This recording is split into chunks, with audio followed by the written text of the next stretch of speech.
When I sat down to make a film about my hometown, I didn't know how to begin. I thought it should be objective and honest, and that it should present all sides of the community. But then how can you be objective when you've spent 18 years living in that place? When you start to remember, the memories come rushing back. I realized that if I'm going to show my hometown, my Dinuba, I cannot be fair and objective because that wouldn't be the truth. That wouldn't be the whole story.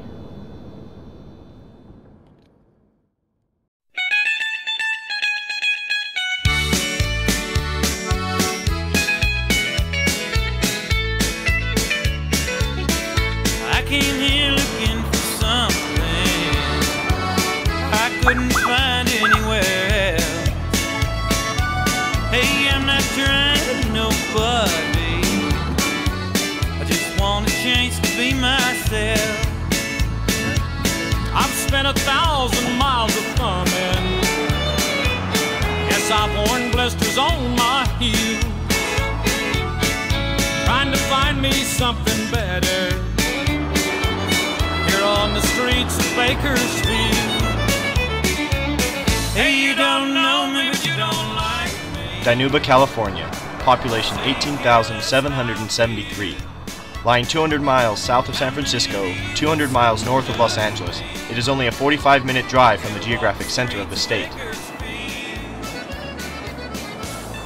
Built around 2 main streets and 7 stoplights, the town consists of 6 city council members, 1 high school, and 24 churches.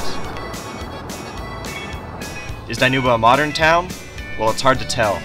All of the essentials are here: McDonald's, Jack in the Box, and Blockbuster. But for every Kmart, there is a small, locally owned business to remind us that Dinuba is not a big business town.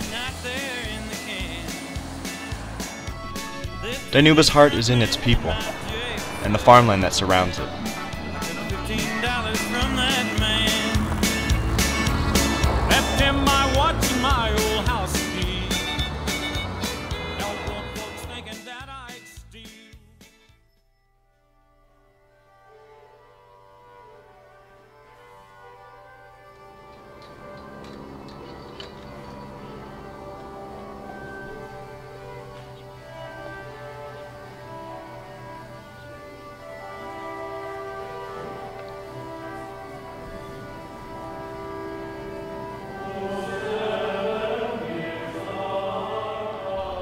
For most people in Dinuba, life revolves around agriculture.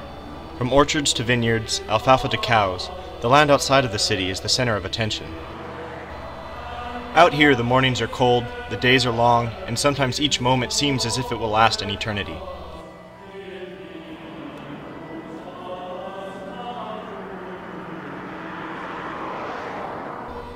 I often think of those real California cheese commercials where the talking cows wander in green pastures filled with sunlight. Sometimes I wonder if the fellow who wrote those commercials ever actually worked on a dairy or anywhere in the valley, where life is mostly mud, sweat, and hard work. And yet, having grown up here, I do get a sense of what motivated those commercials. Underneath the basic inconsistencies, they reflect a simple understanding and appreciation for life in the valley. Those who have worked here and made a life for themselves know that there are those moments when everything around you does seem golden and green. And time lasting an eternity is not such a bad thing.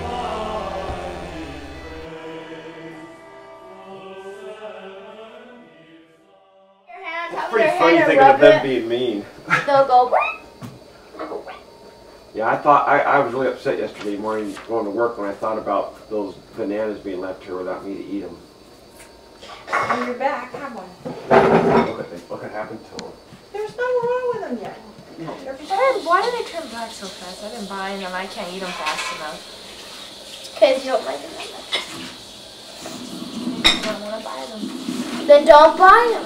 But you can freeze them and they stay alive. Hey Mom, you can freeze those bananas if no one wants them. And then they'll stay alive.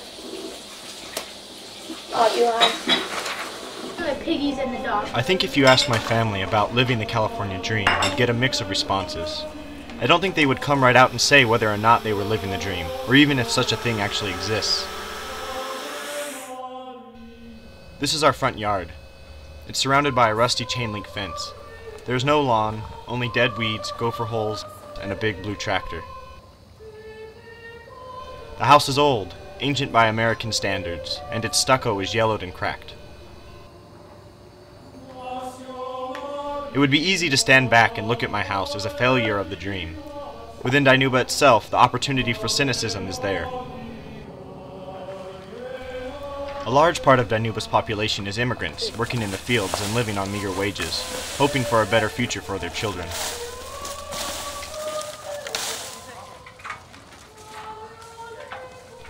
Many of the youth never make it out of Dinuba. Out of my freshman class of 340 students, only 290 graduated high school, and only a fraction of that went on to college. Does the dream exist for these people? For my own family? Without a doubt. Because dreams are bigger than any circumstance, bigger than any failure. There's more to what drives us than the here and now, or the car we drive, or the appearance of our house.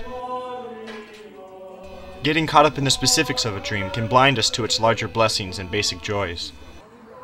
Such joys are not found packaged on postcards or TV, but in simply living one's own life for God and family.